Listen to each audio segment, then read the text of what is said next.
இப்போ நான் இருக்க இடம் தான் செஞ்சிக்கோட்டையோட தெற்கு திசை நுழைவாயில். மொத்தம் நம்ம கோட்டையில வந்து பார்த்தீங்கன்னா, 3 திசைக்கு 3 நுழைவாயில்கள் இருக்கு. நம்ம கிழக்கு திசையில பாண்டிச்சேரி நுழைவாயில் பார்த்துருப்போம். அதேமாரி வடக்கு திசையில வேலூர் நுழைவாயில் பார்த்துருக்கோம். இப்போ வந்து இது வந்து பார்த்தீங்கன்னா, கோட்டையோட தெற்கு திசையில அமைஞ்சிருக்கு இந்த திருச்சிராப்பள்ளி நுழைவாயில். மத்த 2 நுழைவாயிலுக்கும் நீங்க வந்து அகழிகளும், உயரமான மதில் சுவர்கள் தான் பாதுகாப்பு அம்சங்கள் இருக்கும்.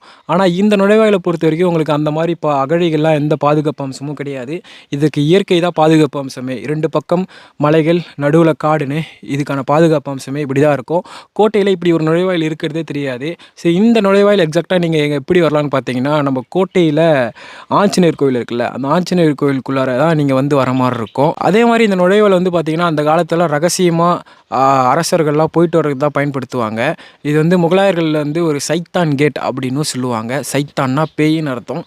பேயோட நுழைவாயில் அப்படின்னு சொல்லுவாங்க. ஏன்னா இங்க சுத்தி பார்த்தீங்கன்னா உங்களுக்கு காடா தான் இருக்கும். நீங்க இந்த செஞ்சிக்கோட்டை